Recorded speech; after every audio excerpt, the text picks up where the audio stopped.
Chers frères et sœurs, mesdames et messieurs, que la paix, alléluia, de notre Seigneur Jésus-Christ soit avec votre esprit. Je vous salue, alléluia, c'est encore une joie pour moi de vous retrouver, alléluia, pour échanger autour de la parole de notre Seigneur Jésus-Christ de Nazareth. Aujourd'hui, je voudrais fortifier tous les frères, tous les sœurs, comme d'autant pourront le dire les défenseurs de la sainte vérité. Alléluia. Je ne dis pas que je détiens la vérité, parce que moi-même, j'ai des failles. Je ne suis qu'un humain. Alléluia. Je ne dis pas que je suis saint. Alléluia. Je me force de plaire au Seigneur. Alléluia. Mais ce que je suis en train de dire, le travail que nous sommes en train de faire, c'est le travail que devrait faire tout chrétien. Et nous allons le voir par plusieurs passages bibliques. C'est une exhortation, que je voudrais adresser à tous les frères et sœurs, à tous les chrétiens du monde entier. Alléluia. N'oubliez pas qu'on vit les derniers temps. Et Satan sait qu'il lui laisse peu de temps. Comme il sait qu'il lui laisse peu de temps, alléluia, il joue les bouchées doubles. Alléluia. Le péché est en train de sévir. Les faux prophètes sont en train de sévir. Alléluia. Satan, la magie aujourd'hui ne se cache plus. Regardez la dépravation. Regardez le racisme. Alléluia. Regardez toutes ces mœurs qui sont dégradées. Alléluia. Regardez, comme on appelle, l'audiovisuel. Tout ce qu'on voit aujourd'hui. Alléluia. Les mœurs sont changées. Alléluia. Parce que l'ennemi sait qu'il lui reste peu de temps à vivre. Et il est prêt à amener beaucoup de personnes à sa solde. Et si nous les chrétiens, nous devons avoir les bras croisés et dire, Dieu est amour, ça va aller, ça va aller. Ne pensez pas que Dieu va descendre de son trône pour pouvoir nous aider. Et Dieu le sachant tout cela, voilà pourquoi il disait, il sera difficile. Il y aura peu de personnes qui seront enlevées parce que l'âge est la voie spacieuse. Et le chemin qui mène au ciel, il est restreint. Voilà pourquoi le Seigneur s'écriait, trouvera-t-il encore de la foi? Parce que ceux, même qui devaient sonner de la trompette, dorment.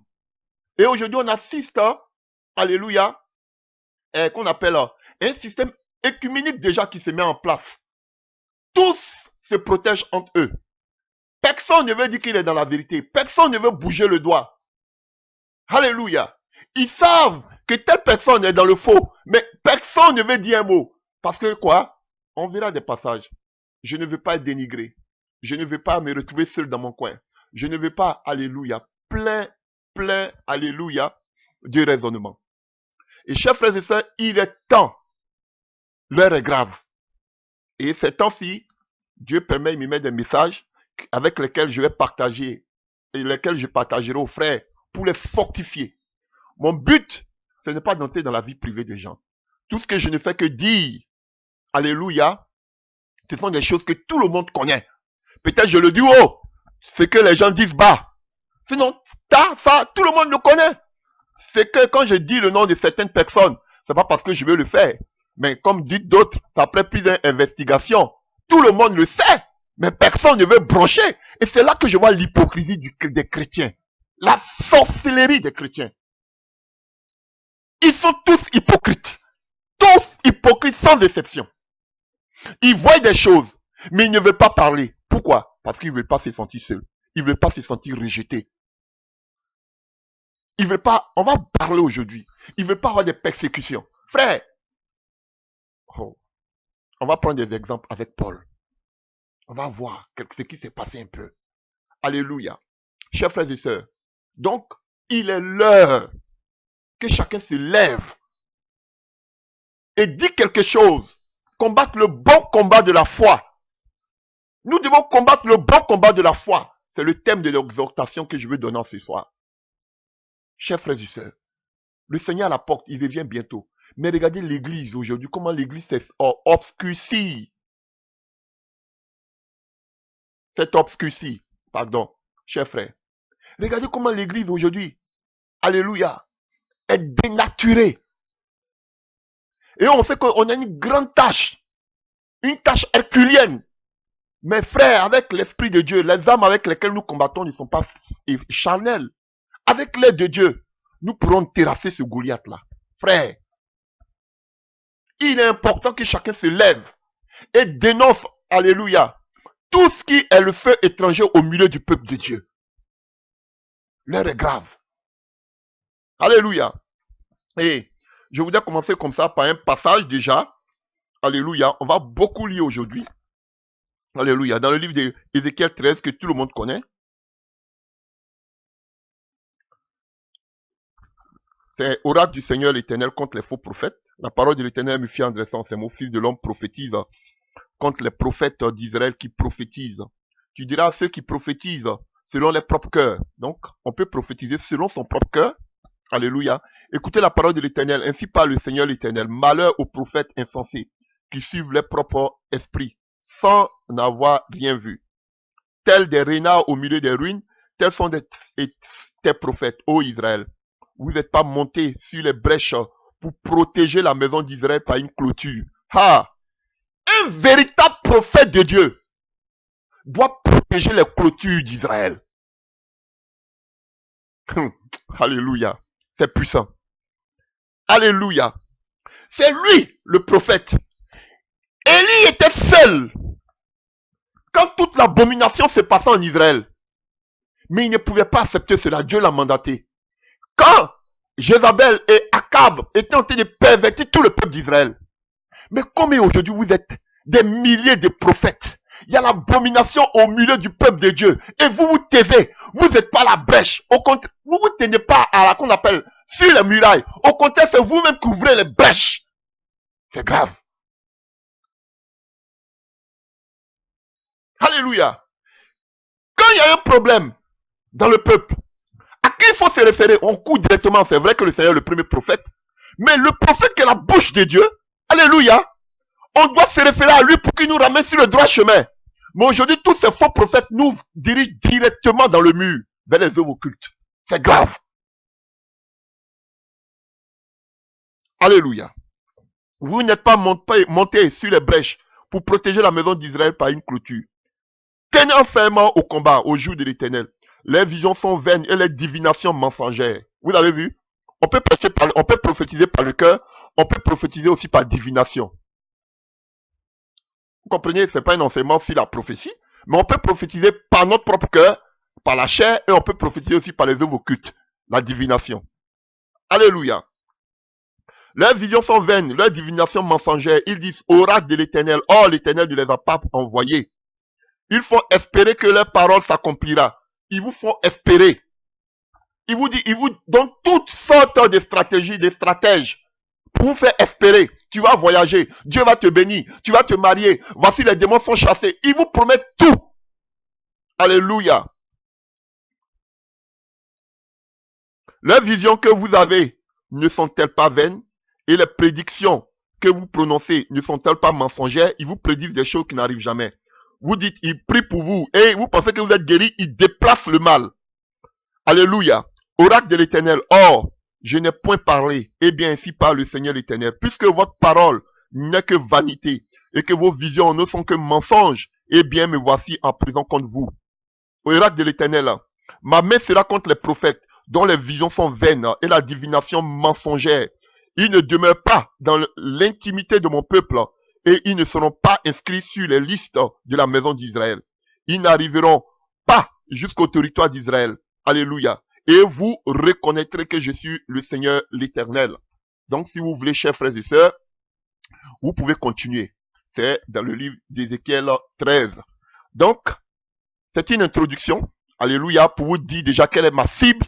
Ma cible, c'est les faux prophètes. Voilà. Excusez-moi, je répète encore. Je ne veux pas me mêler de la vie privée des gens.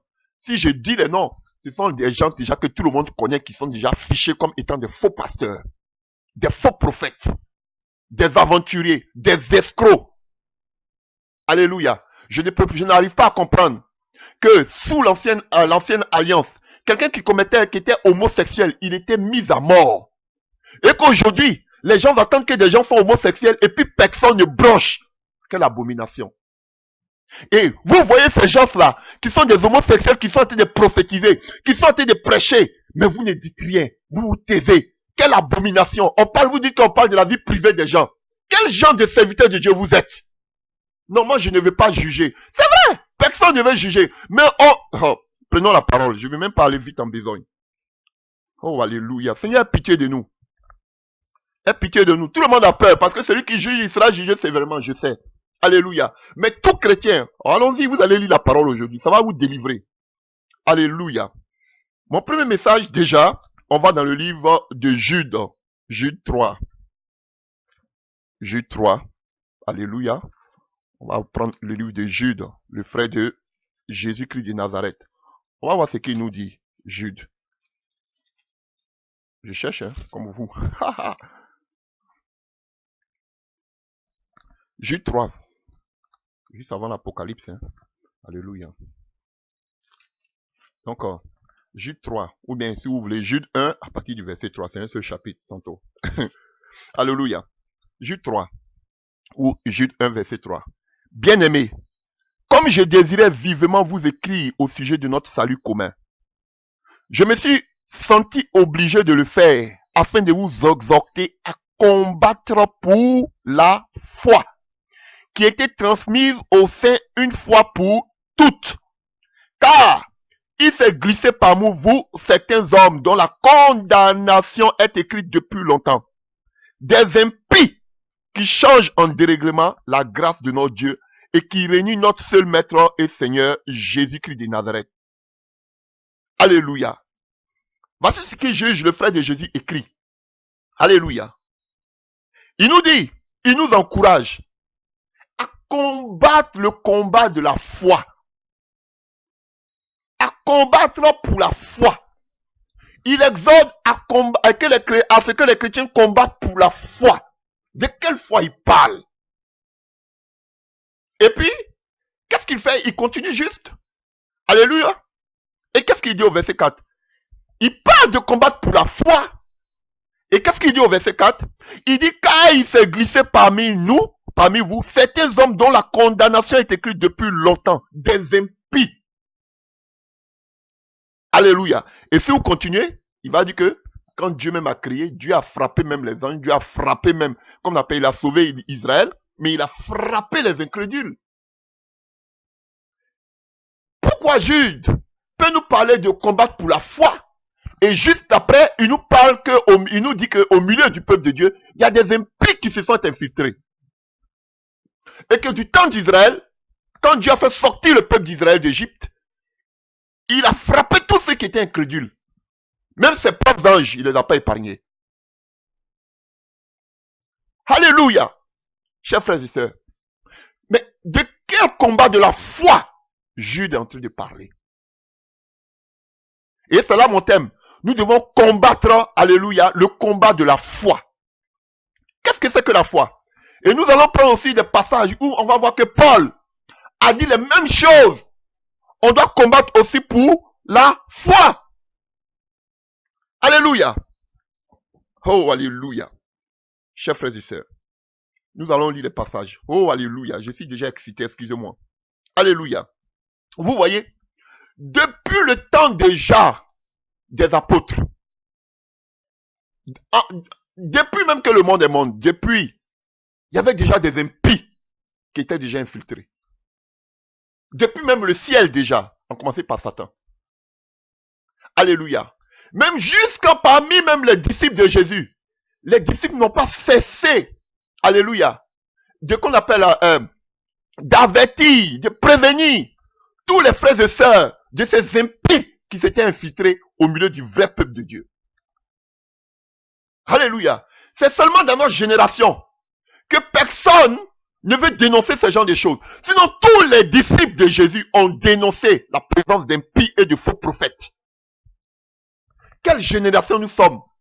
Une génération pervertie. On appelle le mal bien et le bien mal. On voit des gens qui ne sont pas dans la voie du Seigneur, mais on collabore avec eux, on les soutient, on dit Dieu va faire le travail, on va intercéder, Dieu va les changer. Sorcellerie. Ce que n'ont pas fait les disciples de Jésus-Christ. Vous voulez être plus amour même que celui qui est l'amour. Jésus-Christ de Nazareth.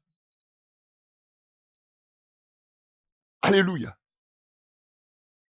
Et, alléluia, on continue.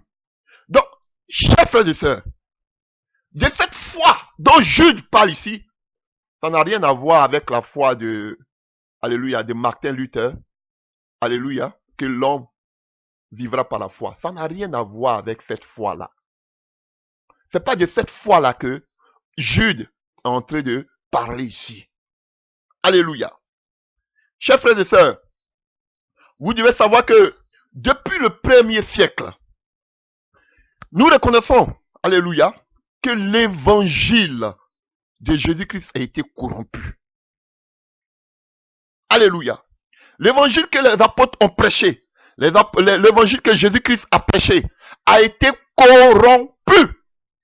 Chers frères et sœurs, depuis la venue des pères de l'Église, le catholicisme romain, jusqu'à aujourd'hui, la parole de Dieu que nous avons entendue, cette parole authentique de Jésus-Christ a été pervertie jusqu'à aujourd'hui. Alléluia. Et voici la raison pour laquelle nous devons combattre le bon combat de la foi afin de préserver l'évangile authentique de Jésus-Christ de Nazareth. N'oubliez pas ce que Romains 10, verset 17 nous dit. Oh, la foi vient de ce qu'on entend et ce qu'on entend vient de quoi? La parole de Dieu. Et Jude nous dit ici que nous devons combattre le combat de la foi, car il s'est introduit parmi nous des impies. Alléluia. Et on va voir ce que c'est que la foi là, ici. Déjà, on a déjà vu Romain qui nous dit que c'est la parole de Dieu. On va voir plusieurs exemples dans la parole. Alléluia. Beaucoup aujourd'hui ne veulent pas défendre la vérité de la parole. Parce que c'est ça la foi. L'évangile, la vérité de la parole. On va le voir plusieurs passages. Beaucoup aujourd'hui ont peur. Aujourd'hui, de pouvoir dénoncer. Alléluia. Oh, chers frères et sœurs. Regardez.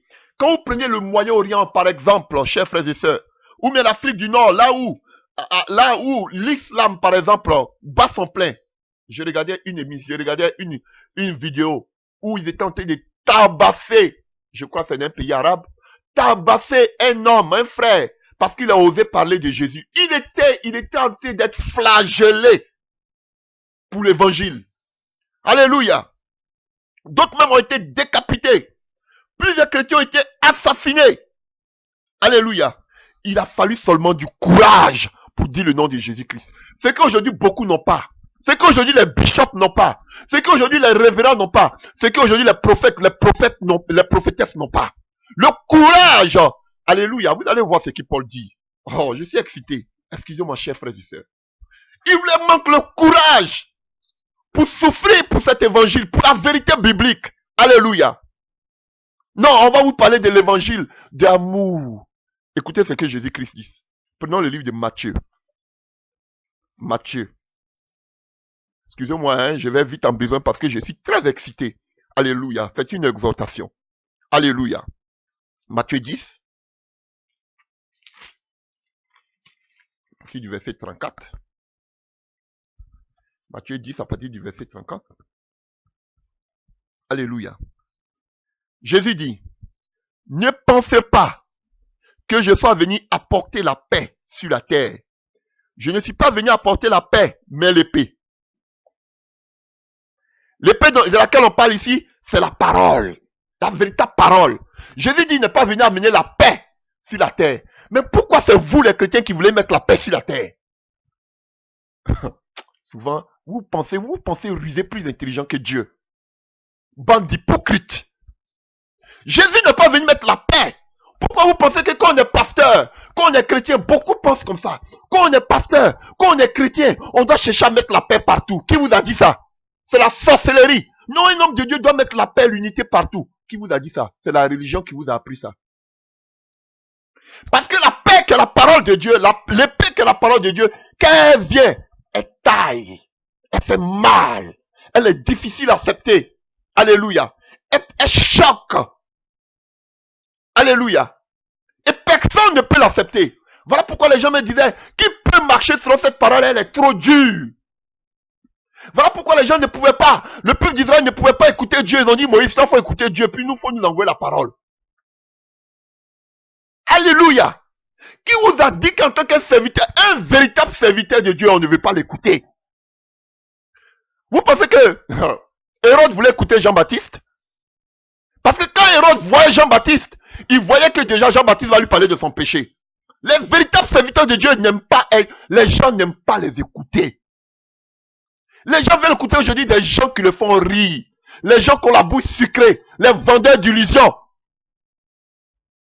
Les gens veulent aujourd'hui les gens qui les amusent, qui les donnent les paroles, qui veulent écouter les discours, qui les égayent. C'est ce qu'ils veulent écouter. Alléluia.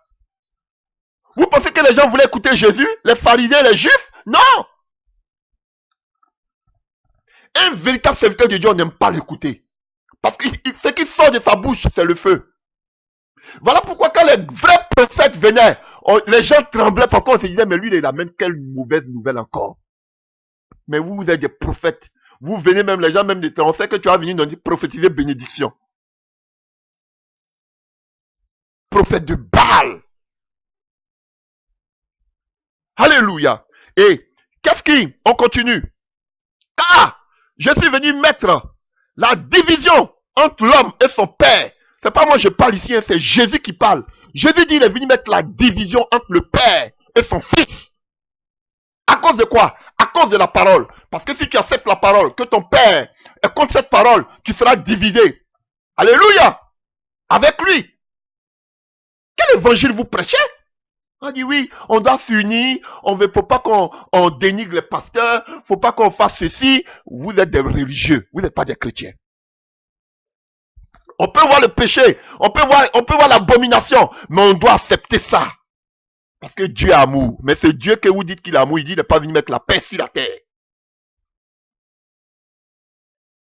Alléluia. Alléluia. Car je suis venu mettre la division entre l'homme et son père, entre la fille et sa mère, entre la belle-fille et sa mère. Et l'homme aura pour ennemi les gens de sa maison. En tant que chrétien, ne pensez pas aux païens. On va voir si qu'on puisse créer des problèmes à tous ses disciples. C'était des juifs. C'était pas les païens. Ceux qui vont plus nous créer des problèmes, ce sont les chrétiens. On verra. Alléluia. Celui qui aime son père ou sa mère plus que moi n'est pas digne de moi. Et celui qui aime le fils ou sa fille plus que moi n'est pas digne de moi. Celui qui ne prend pas sa croix et ne me suit pas n'est pas digne de moi. Aujourd'hui, beaucoup de personnes ne veulent pas prendre la croix. Ils ne veulent pas souffrir. Ils veulent avoir la couronne de gloire, mais ils ne veulent pas avoir la couronne d'épines. Alléluia. Et c'est la même chose que Paul n'a pas manqué de le dire. Alléluia. Oh, alléluia. Je suis excité, je vous dis. Oh, alléluia. Allons-y dans la parole. Dans le livre de Philippiens. Philippiens 1 à partir du verset 27. Je cherche Philippiens 1. Oh, alléluia. Merci Seigneur. À partir du verset 27. Seulement, conduisez-vous d'une manière digne de l'évangile de Christ, afin que, soit que je vienne vous voir, soit que je reste absent, j'attends dire de vous que vous demeurez ferme dans un même esprit, combattant d'une même âme pour la foi de l'évangile. Vous voyez, la foi de l'évangile ici, on parle de la vérité de l'évangile. Alléluia. Sans vous laisser aucunement intimider par les adversaires. C'est pour eux une preuve de perdition, mais pour vous de salut. Et cela de la part de Dieu, car il vous a été fait la grâce non seulement de croire en Christ, mais encore de souffrir pour lui, en soutenant le même combat que vous m'avez vu livrer et que vous l'appreniez. Je livre encore maintenant. Alléluia. Oh, c'est prophétique. Paul dit, nous avons eu la grâce d'avoir le salut. Parce que le salut vient des Juifs. C'est pas plus grave qu'aujourd'hui l'évangile est arrivé à nous. Mais il dit, ne restez pas seulement à la grâce du salut. Mais l'évangile là, vous devez souffrir pour la foi de l'évangile. Alléluia. C'est ce qu'il a dit ici. Il dit seulement, c'est pas seulement le salut, c'est beau, nous avons le salut. Mais nous devons souffrir pour cet évangile. Mais je pense que je suis chrétien, j'ai le salut, ok, ça s'arrête là, je m'assois. Ça c'est la sorcellerie. Tu dois souffrir pour cet évangile.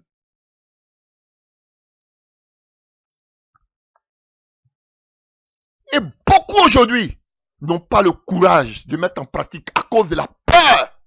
Qu'est-ce que vont penser les autres pasteurs, les autres collègues d'eux, les enfants d'eux? Qu'est-ce qui va penser leur famille d'eux? Qu'est-ce qui va penser leur nation d'eux? Qu'est-ce que les gens diront de toi? Toi aussi, tu veux parler. Toi, on connaît ton passé ici. Tu vas te lever aussi pour critiquer les gens.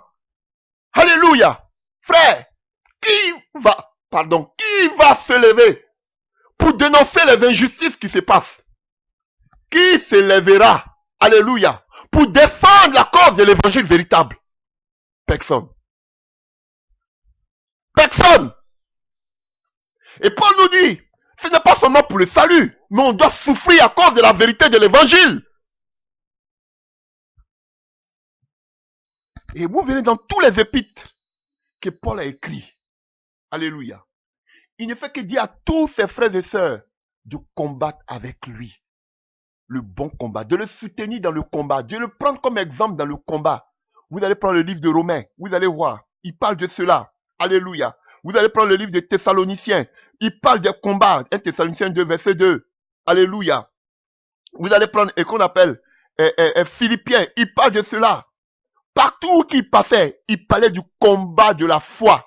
Prenons Hébreux 10, maintenant. Hébreux 10 à partir du verset 32. Hébreux 10 à partir du verset 32. Oh, alléluia.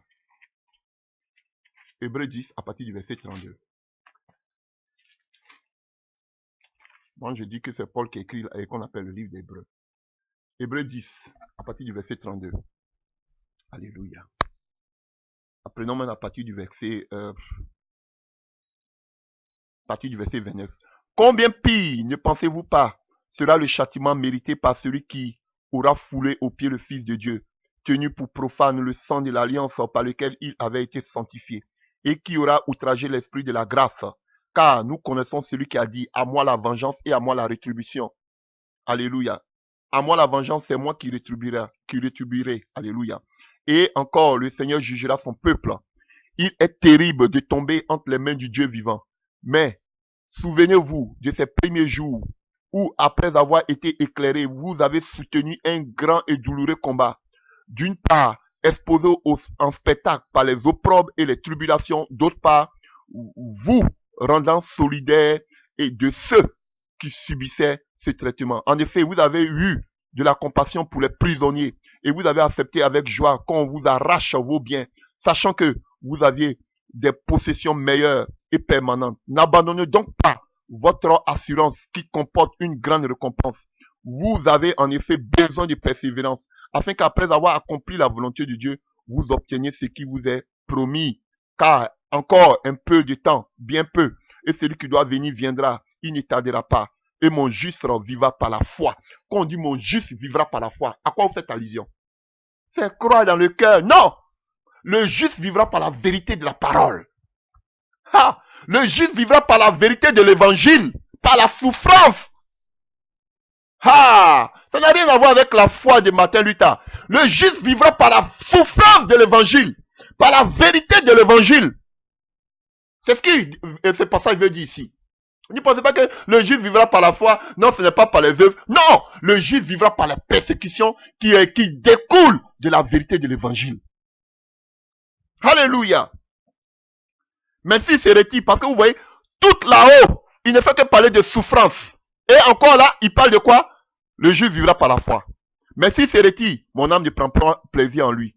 Quant à nous, nous ne sommes pas de ceux qui se retirent pour se perdre, mais de ceux qui croient pour sauver leur âme. Vous voyez? De ceux qui se retirent pour se perdre, mais de ceux, alléluia, qui croient pour sauver leur âme. Chers frères et sœurs, voici la vérité biblique. C'est ce que Paul veut nous enseigner. Dans le combat, même quand ça chauffe, on doit persévérer, chers frères et sœurs. Pour la vérité, il y aura toujours des oppositions. Et on va voir dans le livre de Timothée des personnes qui ont abandonné Paul.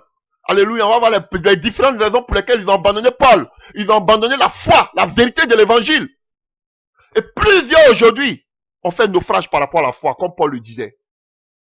Et des choses comme ça, on ne veut pas en parler. Parce que c'est aller toucher à l'intégrité qu'on appelle physique ou morale de quelqu'un. C'est son intimité. Alléluia. Oh, Jésus-Christ de Nazareth. Des gens qui sont des homosexuels, on va parler, on va dire que tu as été touché à son intimité. Des gens qu'on tuait dans l'Ancien Testament. Non, on est sur la grâce. La grâce ne veut pas dire qu'on doit vivre comme on veut. Mais l'église est perdue. Alléluia. Pourquoi? Parce qu'aujourd'hui, personne, parce que tu parles comme ça, tu seras seul dans ton coin. Personne ne va te suivre parce que tout le monde est corrompu. Je préfère rester seul qu'être mal accompagné. Je ne cherche pas à plaire quelqu'un. Alléluia. Alléluia. Prenons la parole de Dieu encore. Dans le livre de Timothée. C'est une exhortation, hein. Alléluia. Dans le livre de Timothée. Alléluia. On va dans le livre de Timothée. Hein. Je suis dans le deuxième. 1 Timothée. 1 Timothée 6 à partir du verset 9. 1 Timothée 6 à partir du verset 9. Mais ceux qui veulent s'enrichir tombent dans la tentation, dans le piège et dans une foule de désirs insensés et pernicieux qui plongent les hommes dans la ruine et la perdition. Car l'amour de l'argent est la racine de tous les maux. Et quelques-uns, pour s'y être donnés, se sont égarés loin de la foi. Loin de la foi, c'est quoi? Quand on dit loin de la foi, vous faites allusion à quoi? Loin de la vérité de l'évangile. Alléluia. Et se sont infligés à eux-mêmes bien des tourments. Pour toi, homme de Dieu. Ha! Maintenant, voici ce que Paul a parlé de ceux qui se sont laissés diriger par l'argent. Il a parlé de ceux. Il dit qu'eux, ils ont perdu la foi. C'est fini. Le combat de la foi. Voilà pourquoi vous les voyez, tous ceux qui parlent de la prospérité. La vérité, ils vont vous dire qu'ils prêchent, ils veulent amener les gens au ciel, alors qu'eux-mêmes, ils sont encore possédés par l'esprit de maman. Ils sont égarés. Alors, maintenant, voici ce que Paul dit à son fils Timothée, lui qui l'aidait dans l'œuvre. Il dit, pour toi, homme de Dieu, fuis ces choses et recherche. Ça veut dire qu'il doit fuir quoi? La prospérité. Fuis la gloire, l'amour de l'argent. Fuis un véritable serviteur de Dieu. Toi, serviteur de Dieu, tu dois fuir ce genre de choses. Fuis ce genre de choses et recherche la justice, la piété, la foi, l'amour, la patience et la douceur. Combat le bon combat de la foi. Saisis la vie éternelle à laquelle tu as été appelé et pour laquelle tu as prononcé une belle confession en présence d'un grand nombre de témoins. Vous voyez, il dit de combattre le combat de la foi. Le combat de la foi, c'est la souffrance. Ne te laisse pas prendre par les vanités, ne te laisse pas prendre par la gloire de ce monde, mais souffre pour l'évangile. Ce sont des messages que vous n'entendez pas souvent. Ils vont vous dire que Dieu bénit, Dieu élève, Dieu fait prospérer. Mais ils ne vont pas vous dire de souffrir pour l'évangile. Tout le monde a combattu le bon combat de la foi. Et Paul, il écrit à son fils pendant qu'il est en prison. Alléluia. On va voir des exemples, des gens même qui ont abandonné Paul parce qu'il était en prison. Il est en prison et puis il dit, faut souffrir. Accepte de souffrir. Fuis la gloire de ce monde. Voici un véritable serviteur de Dieu. Aujourd'hui, quand tu parles de souffrance, on dit que tu es maudit. C'est vous-même qui êtes maudit. Bande de faux prophètes, faux serviteurs de Dieu. Serviteurs de maman. Alléluia. Oh, merci Paul. Tu es un exemple à suivre. Oui, tes pères, quand les pères, des papas escrocs, des papas égarés. Si les papas égarés, l'enfant serait égaré. Alléluia. Et ça, vous ne voulez pas qu'on dénonce? Je m'en fous de mon passé. Personne n'a eu un bon passé. Allez-y chercher dans mon passé. Je m'en fous de mon passé. Je vais parler jusqu'à la dernière goutte de sang. Jusqu'à ce que je quitte la terre. Si Jésus n'est pas revenu. Ne pensez même pas que vous allez me corrompre. Bande de faux prophètes. Alléluia. Allons-y encore. 1 Timothée, 2 Timothée. Alléluia. Oh. 2 Timothée. 4 à partir du verset 1. 2 Timothée 4 à partir du verset 1. Alléluia. On va voir ce que Paul dit à son fils Timothée. Frère, on peut connaître la vérité. Mais vivre selon cette vérité-là, c'est encore une autre chose. Chers frères et sœurs, nous devons vivre de la vérité. Alléluia. Chers frères et sœurs, ne regardez pas à votre vie pour dire que moi-même je vais parler là, est-ce que moi-même ma vie, si c'est ça là, personne ne va s'élever dans le monde parce que Paul même qui a été dénoncé là. Paul a tué des gens. Voilà, Alléluia. Les gens même le négligeaient parce qu'on disait qu'il n'était pas, il n'avait pas été avec Jésus. Paul était criminel. Paul a tué plusieurs personnes. Il a donné son approbation pour qu'on tue Étienne. Mais ça n'a pas empêché de pouvoir dénoncer les œuvres occultes, de pouvoir dénoncer les faux serviteurs de Dieu. On pouvait lui dire, ah, toi, on connaît ton passé là. Faut te taire, chers frères et sœurs. Et ça vous met un complexe de culpabilité.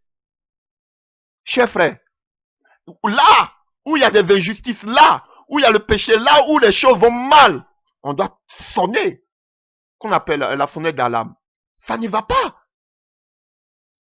Alléluia. Tous prêchent le même message. Prospérité, prospérité, prospérité. Alléluia. Les œuvres occultes, les faux prophètes. Alléluia. Là, personne ne doit parler de cela. Non. Toi, tu es qui pour parler des serviteurs de Dieu? On va vous dire que même vous les appelez même serviteurs de Dieu. Qui vous a dit qu'ils sont des serviteurs de Dieu? Parce que quoi, on voit, il a une grande église, donc c'est un serviteur de Dieu. Voici la sorcellerie. Prenons 2 Timothée 4, à partir du verset 1. Il dit quoi à Timothée? Je t'en conjure devant Dieu et devant le Seigneur Jésus-Christ, qui doit juger les vivants et les morts, et au nom de son apparition et de son royaume. Donc Paul parle de Jésus-Christ de Nazareth, il parle de l'apparition, c'est-à-dire de l'enlèvement, il parle de son royaume, alléluia, et il dit à son fils, prêche la parole, insiste en toute occasion, favorable ou non, reprend, censure, exhorte, avec toute douceur et en instruisant, car il viendra un temps où les hommes ne supporteront pas la sainte doctrine, mais ayant la démangeaison d'entendre les choses agréables ou mielleuses, alléluia, ils se donneront une foule de docteurs, selon leur propre désir, détourneront l'oreille de la vérité de l'évangile. Voici la foi. Alléluia. Et se tourneront vers quoi? Les fables. Quand on n'est pas dans la vérité de l'évangile, on se tourne vers les fables. Mais toi encore, serviteur de Dieu, sois sobre en toutes choses. Supporte les souffrances. Fais l'œuvre d'un évangéliste. Remplis bien ton ministère.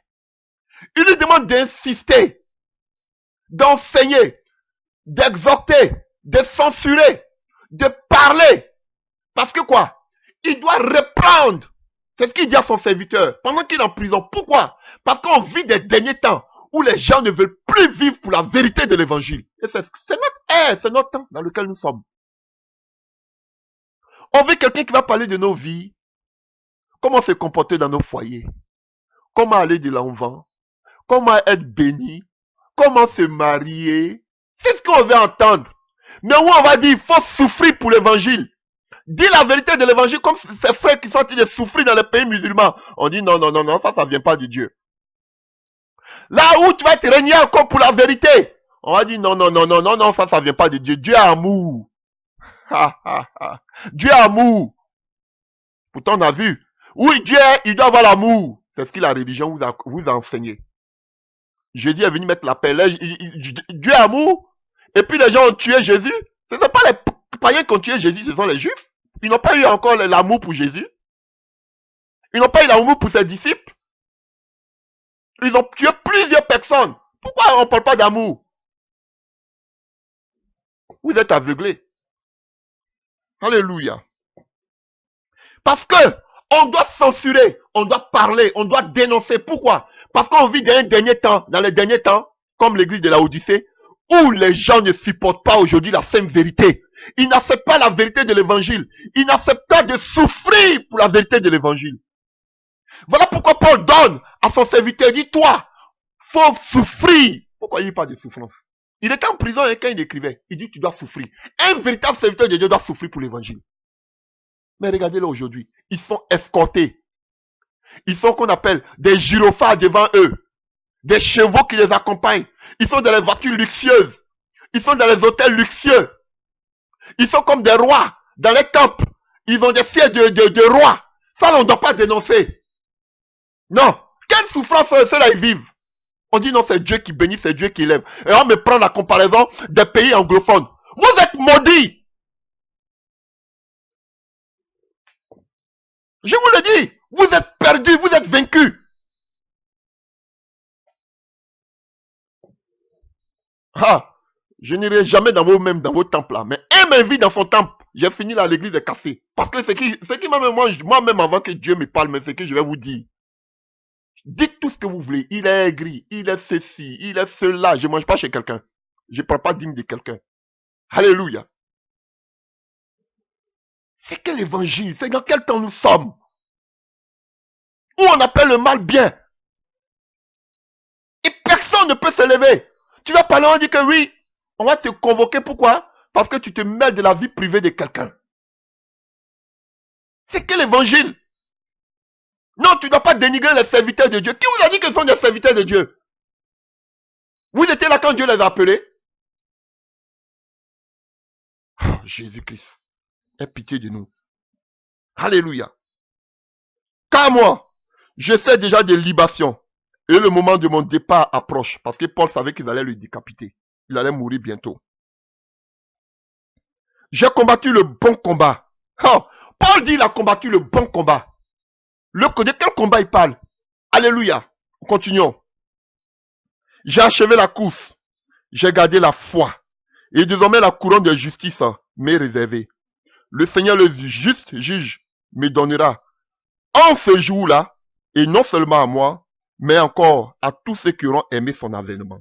Ah, je voudrais préciser quelque chose là. Frère, tu peux vivre la sanctification comme on appelle beaucoup te disent là. Ils vous apprennent la religion. Ils vont taper. Laisse ta femme que tu as. Laisse. Ils vont taper. C'est là, ils sont en train de vous apprendre la religion. Chers frères, ici, à part le Saint-Esprit, si tu blasphèmes contre le Saint-Esprit, voici encore un autre signe pour que tu peux rester. Pour lequel tu peux rester sur terre. Non seulement quand tu blasphèmes contre le Saint-Esprit, et deuxième des choses, tu peux même vivre dans la sanctification. Mais si, Paul dit ici, pour ceux qui entendent son avènement. Il y a des gens qui vivent dans la sanctification, mais qui ne pensent même pas que Jésus va revenir. Voilà pourquoi je dis, vous qui prêchez l'évangile là, je ne sais pas comment vous prêchez l'évangile.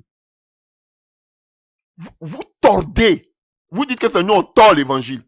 Enseignez-leur la parole. Il ne suffit pas seulement de vivre la sanctification. Ça, la religion le font. Les taillis le font. Alléluia. Les bouddhistes le font. Même les musulmans, mais ils le font. Ils cherchent à se sanctifier. C'est la religion. Ça ne suffit pas.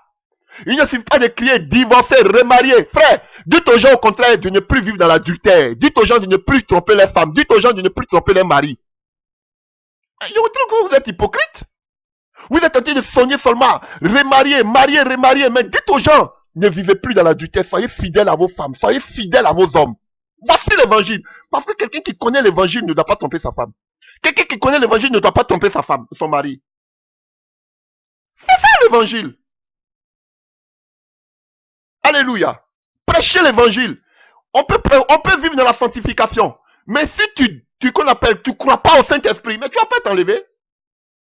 Parce que le Saint-Esprit, c'est l'Esprit de Christ. Ça veut dire qu'en régnant le Saint-Esprit, tu régnes Christ. Et Paul nous dit ici, tu peux vivre dans la sanctification, mais si tu ne crois pas que Jésus revient, tu ne vas pas partir. Ceux qui entendent son avènement, est-ce que vous pouvez vivre dans la sanctification, mais est-ce que vous attendez l'enlèvement de Jésus? Ils ne croient même pas dans leur cœur. Jésus se sait qui croit en son retour. Ah, frère. C'est là. Et quand tu crois que le Seigneur doit revenir, tu es prêt, tu te sépares de ce monde et tu es prêt à mourir pour cet évangile parce que tu crois que c'est la vérité. Voici l'évangile. Alléluia. Ne prenez pas pour vous consoler avec. Jésus revient. Jésus revient. Ceux qui attendent son avènement. Paul pouvait être prisonnier et il pouvait exhorter son fils à souffrir pour l'évangile. Parce qu'il sait que l'avènement arrive et qu'il y a une couronne qui lui est destinée après cette souffrance.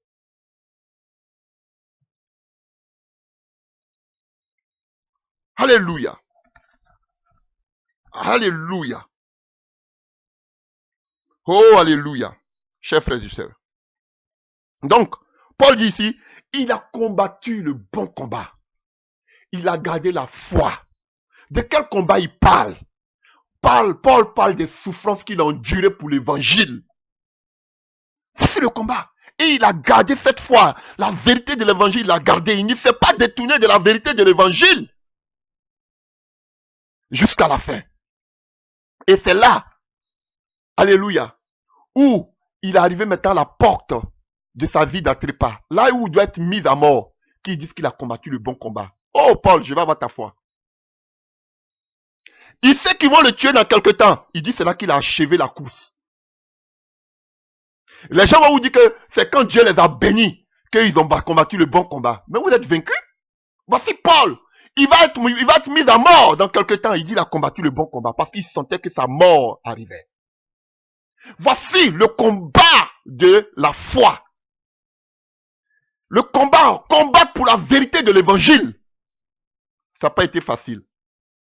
Et à cause de cette vérité de l'évangile, Paul continue. Il était abandonné par plusieurs personnes parce qu'il prêchait cet évangile. On va voir les différentes personnes qui ont abandonné Paul pour cet évangile. Et pour quelles raisons ils ont abandonné Paul?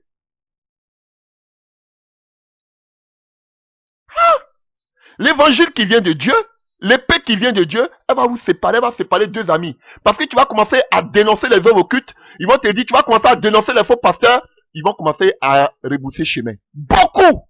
Et on va le voir des exemples. Beaucoup étaient veulent rester à côté de vous parce qu'ils attendent seulement que, quand tu vas sortir, tu vas faire église, hein, il va y avoir beaucoup de personnes, il va y avoir des dîmes, il va y avoir des offrandes. Et ils attendent seulement ça pour venir se positionner pour manger. Alléluia. Que Dieu ait pitié de nous. Continuons. Mais ils ne veulent pas souffrir pour cet évangile. Ils ne comprennent pas cet évangile. Ils sont aveuglés. Ils cherchent seulement que des intérêts, des positionnements. Ils s'en foutent de votre vision. Ils sont là. Ils vous guettent de loin parce qu'ils ne vous regardent pas. Ils vous regardent. Dès qu'ils entendent seulement que vous commencez à prospérer, oh, ils sont là. Des censures, des vampires.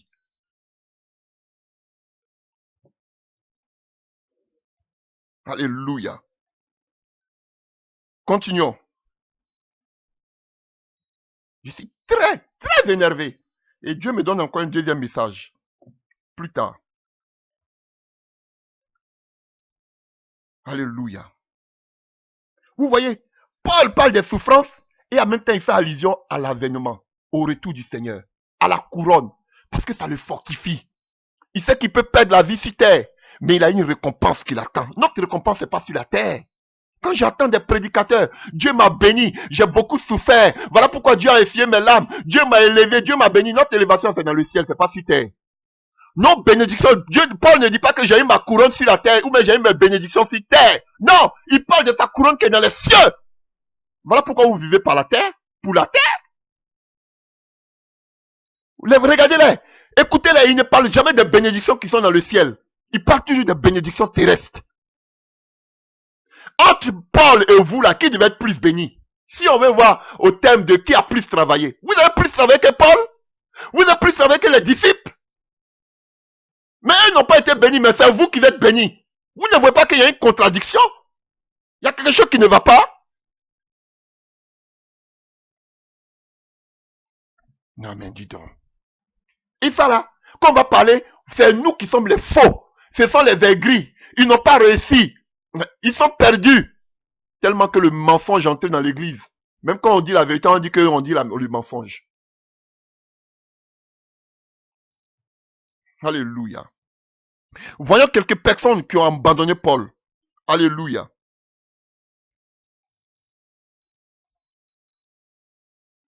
On continue à partir du verset 9. Viens au plus tôt vers moi. Viens au plus tôt vers moi. Car Démas m'a abandonné par amour pour le siècle présent. Il est parti pour la Thessalonique. Voici une première personne qui a abandonné Paul dans le ministère. Démas. Pourquoi? Pour de l'argent. Pour l'amour de quoi? Qui m'a abandonné par amour pour ce siècle. Il dit, Paul, toi, ta parole, tu prêches là. Ça là, c'est trop. Moi, je ne suis pas dedans. Moi, je veux manger. Moi, je vais manger. Je vais manger. Alléluia. Alléluia. Comme Géasi qui était auprès d'Élysée. Et il disait, toi, faut parler seulement, prophétise, fais le ministère. Mais moi, je suis à côté pour manger, pour avoir positionnement. Quand la souffrance est arrivée, il a laissé Paul. À cause de quoi? L'amour de l'argent. Les biens.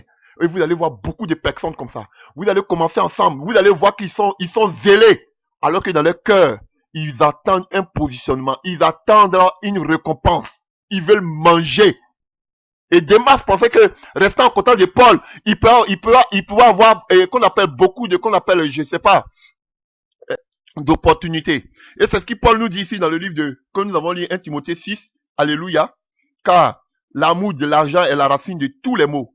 Et quelques-uns poussés à donner se sont égarés loin du combat de la foi. Et se sont infligés à eux-mêmes bien des tourments. C'est un d'entre eux, Démas. Un collaborateur de Paul qui a abandonné Paul pour l'amour de l'argent, pour la vérité. Frère, il a abandonné le combat de la vérité. Pourquoi? Vous voyez, Paul dit, il m'a abandonné pourquoi? L'amour de ce siècle. Tu ne peux pas aimer l'argent de ce monde. Tu ne peux pas prêcher la prospérité et en même temps parler de combat de la foi. Regardez tout cela. Vous les voyez, ils sont en train de parler de prospérité. Vous les voyez en train de parler du combat de la foi, souffrir pour l'évangile. Vous n'allez jamais les entendre parler ça. Parce que c'est contre ça. Alléluia. C'est deux équations qui ne marchent pas ensemble.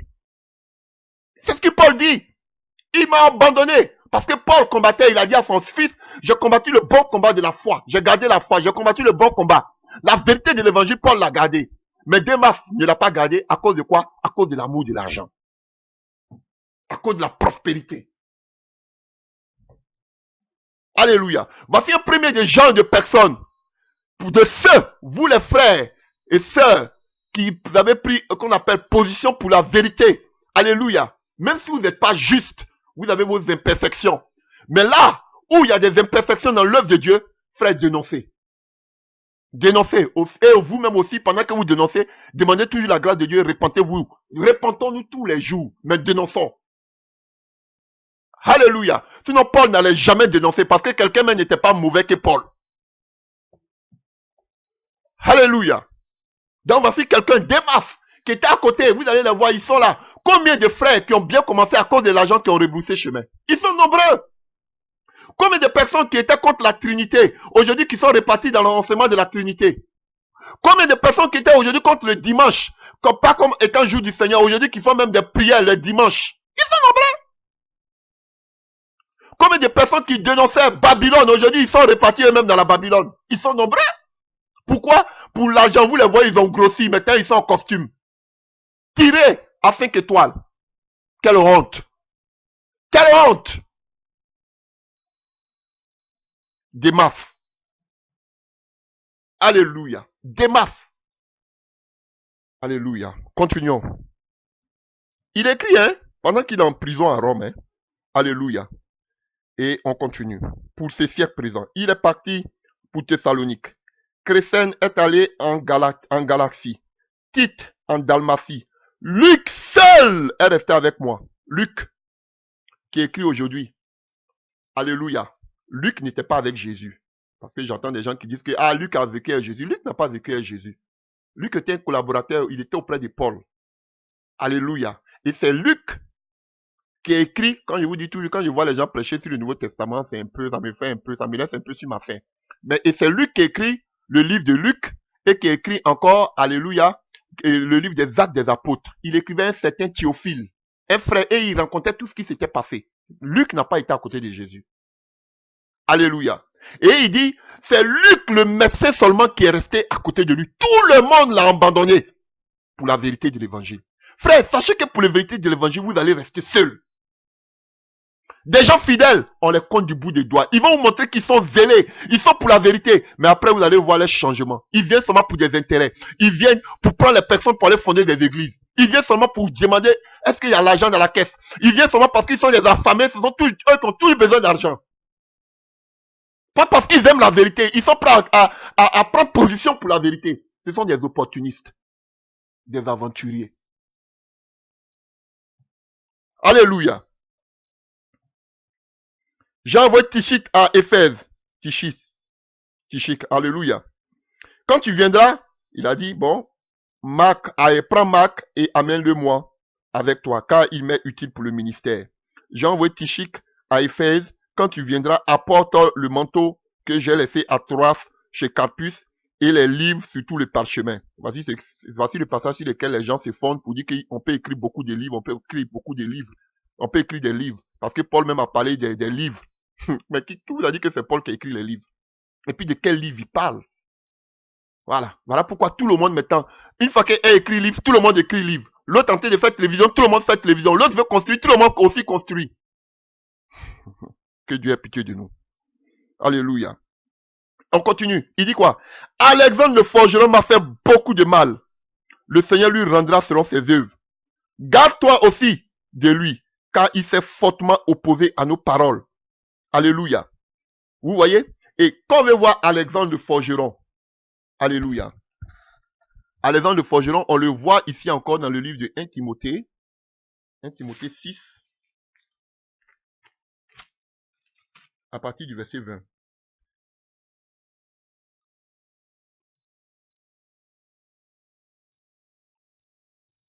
Alléluia. Alléluia. Lisons plutôt 1 Timothée 1 à partir du verset 20. 1 Timothée 1 à partir du verset 20. Alléluia. À partir du verset 19 même, vous voyez ce que Paul dit ici. À partir du verset 18. Le commandement que je t'adresse, Timothée, mon enfant, selon les prophéties faites précédemment à ton sujet, c'est que d'après elles, tu combattes le bon combat en gardant la foi et une bonne conscience. Cette conscience, quelques-uns l'ont perdue et ils ont fait naufrage par rapport à la foi. De ce nombre sont Hyménée et Alexandre que j'ai livrés à Satan afin qu'ils apprennent à ne plus blasphémer. Donc, il y a des Alexandre de forgeron et Hyménée, voici un autre genre de personnes qui se posent, qui seront auprès de vous lorsque vous allez prêcher la vérité. Alléluia. Des gens qui blasphémaient. Alléluia. Ils blasphémaient. Et Paul dit quoi? Ils ont fait naufrage par rapport à l'évangile. Alléluia. Ils se sont opposés fortement aux paroles, alléluia, de Paul. Et Paul dit quoi? Il les a fait quoi? Il les a livrés à Satan. Ah. Paul dit il a livré les frères en Christ là à Satan. Si c'était nous, on dit vous jugez. Vous êtes qui pour juger les serviteurs de Dieu? Paul dit il a livré ces frères là à qui? À Satan. Parce qu'ils ont fait naufrage. Ils blasphémaient. Comme beaucoup aujourd'hui sont en train de blasphémer. Ils vous disent que la Trinité est biblique. Pourquoi aujourd'hui? Ils ont abandonné l'évangile. Et Paul dit pour cela, ils ont régné Christ, il les a confiés à Satan. Si nous on fait ça, on va crier scandale. Frère, voici un autre genre de personnes qui seront près de vous, qui ont abandonné Paul. D'autres l'ont abandonné pour de l'argent, d'autres l'ont abandonné sur la base de la doctrine. La doctrine qu'ils prêchaient hier, aujourd'hui ils ne la prêchent plus. Des gens qui prêchaient contre la dîme, aujourd'hui ils sont pour la dîme. Les gens qui prêchaient contre les salles, aujourd'hui eux-mêmes ils sont pour les salles. Voilà, c'est la confusion. Voilà, chers frères. Les gens qui critiquent aujourd'hui le système, eux-mêmes ils sont entrés aujourd'hui dans le système. Et voilà. Les forgerons, Alexandre le forgeron, Hyménée. Alléluia. Ça c'est nos gens de personnes qui s'opposent à la vérité. Alléluia. Et qu'est-ce que Paul dit à la suite? Paul dit, dans ma première défense, personne ne m'a assisté, mais tous m'ont abandonné. Il dit là même encore que tous les frères de la vie m'ont abandonné. Tout le monde a abandonné Paul à cause de la vérité.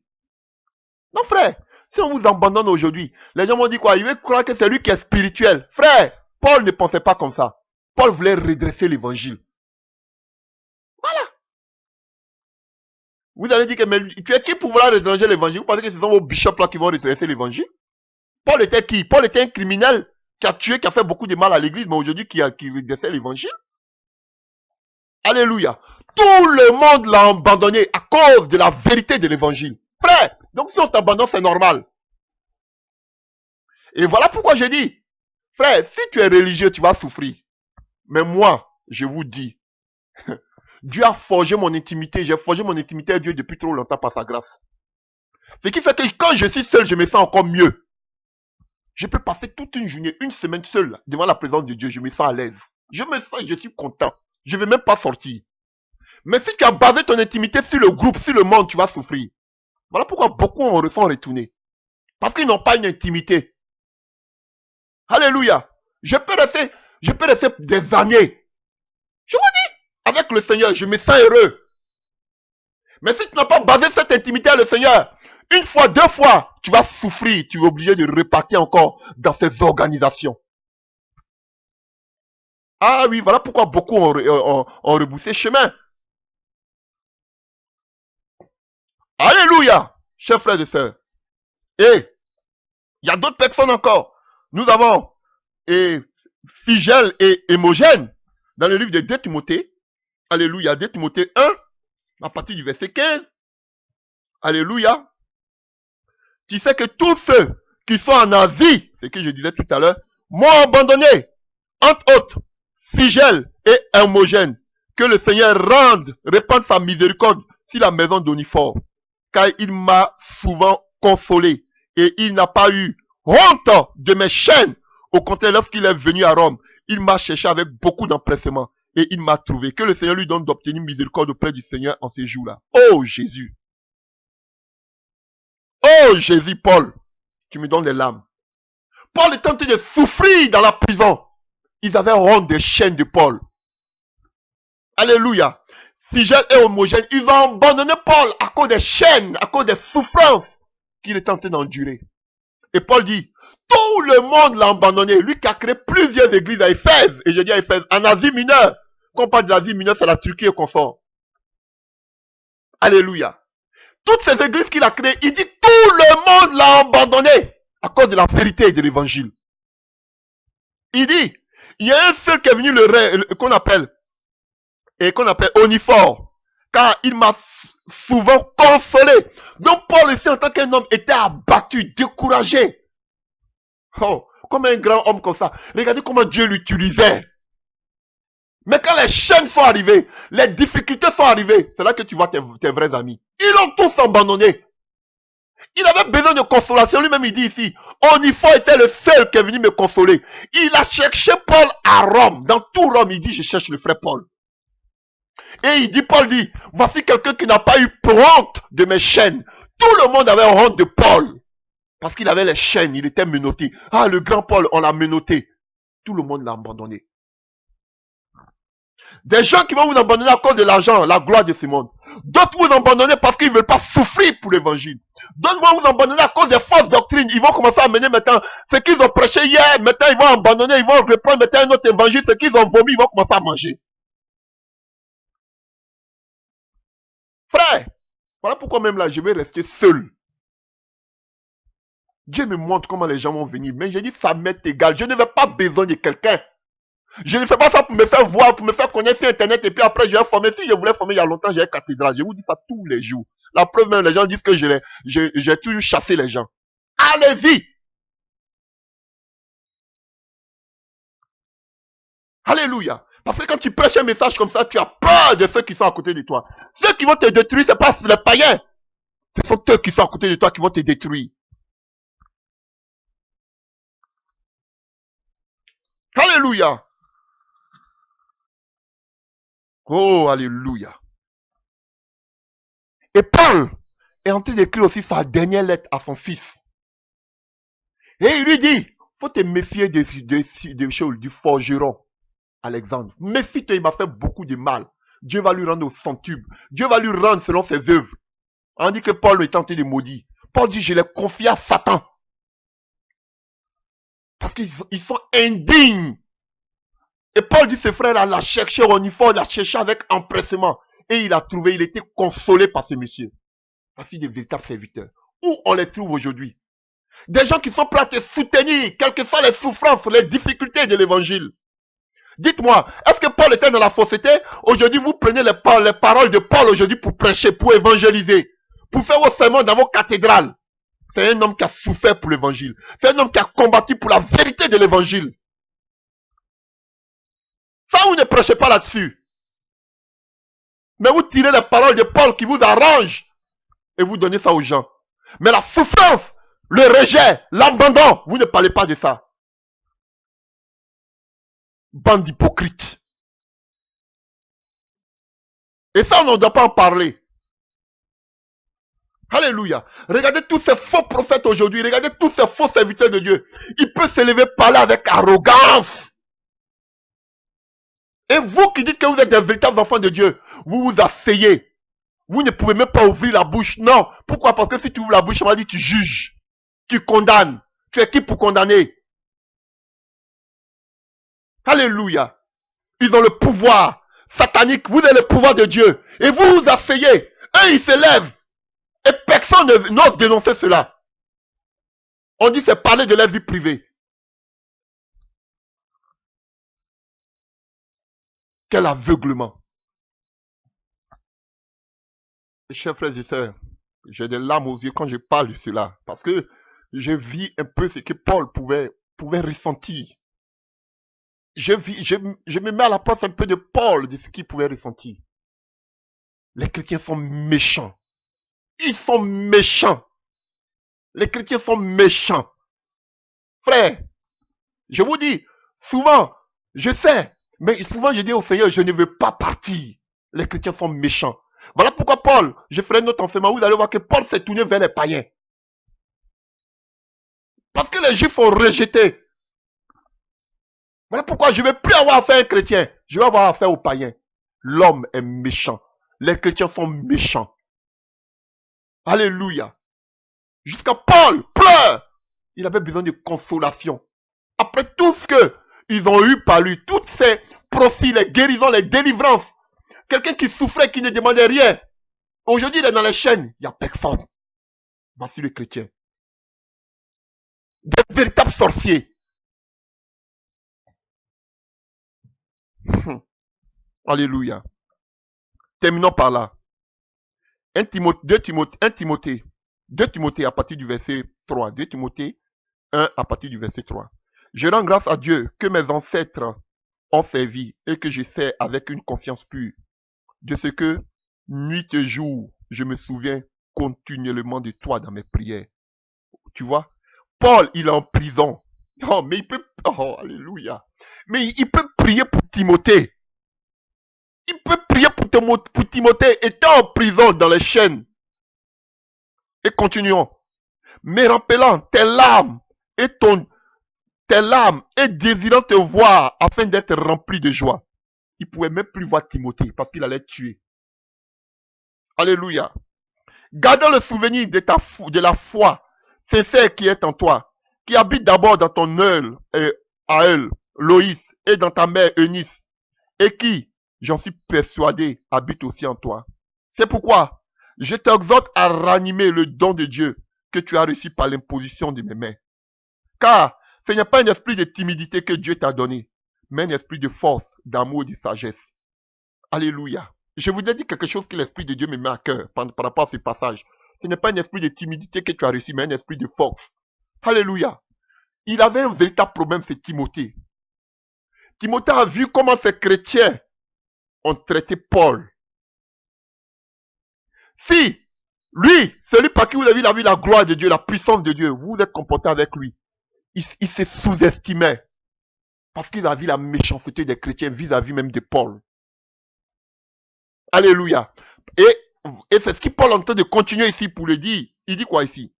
C'est pourquoi je t'exhorte à ranimer le don de Dieu que tu as reçu par l'imposition de mes mains.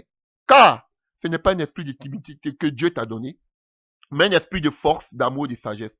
N'aie donc point honte du témoignage à rendre à notre Seigneur, ni de moi, son prisonnier, mais souffre avec moi pour l'évangile, par la puissance de Dieu. Vous voyez? Faut pas avoir honte. Comme qu'on appelle homogène. Alléluia. Comme homogène et figèle. N'aie pas honte. Parce que je suis aujourd'hui prisonnier. Parce que c'était incroyable de voir Paul. Parce que les gens attendent cet évangile. Parce que pour eux, quand tu es serviteur de Dieu, tu ne dois pas souffrir. Ma fille est un grand serviteur de Dieu qui est dans les chaînes. Aujourd'hui, tout le monde l'a abandonné. Mais on a vu les miracles avec lui. Comment il peut être en prison? Mais il était en prison, il a prié, Dieu a ouvert les portes. Mais comme aujourd'hui, il peut se trouver en prison, tout le monde l'a régné, tout le monde l'a abandonné. Et il dit à son fils, faut pas avoir honte de rendre témoignage du Seigneur, de la vérité. N'aie pas honte de moi parce que je suis un prisonnier. Alléluia. Mais il dit quoi? Souffre avec moi. Voici le conseil qu'il donne à Timothée. Mon fils, faut souffrir avec moi pour l'évangile. Non, c'est au gourou d'aujourd'hui vont dire à leur fils spirituel, tu dois réussir, tu dois être prospère, Dieu doit t'élever. Mais lui, il dit à son fils, souffre avec moi pour l'évangile. Je peux comprendre la peine qu'avait Timothée. Ça casse. Parce que personne n'est là pour te remonter le moral. Parmi toutes ces personnes, il y a eu Onésiphore seulement pour consoler Paul. Paul aujourd'hui parle de consolation. Où étaient les autres? Il dit tout le monde l'a abandonné. La méchanceté des chrétiens. Si on veut regarder aussi à ça, on ne va pas faire l'œuvre de Dieu. On est obligé de faire l'œuvre de Dieu. Sinon, je vous dis, chrétien, ce que j'ai vécu dans ma vie, les chrétiens. Oh, frère. Je vous dis, je voulais rester seulement dans ma maison et mes enfants priaient, ma femme, et puis ça s'arrête. Mais je suis obligé de faire l'œuvre de Dieu. Les chrétiens sont méchants. Mauvais. Tu pries pour eux. Comment ils vont aller de l'avant avec le Seigneur? Eux, ils sont en train de voir comment ils vont faire pour te faire du mal.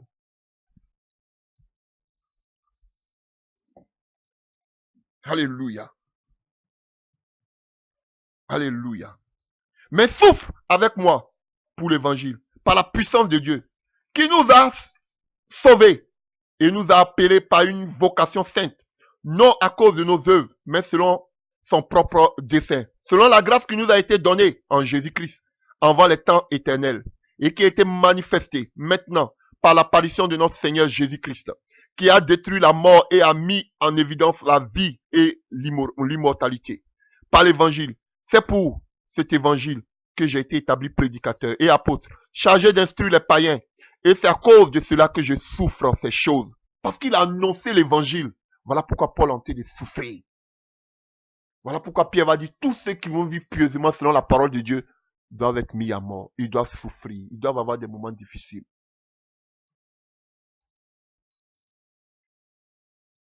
Alléluia. Et il continue pour dire, et c'est à cause de cela que je souffre ces choses.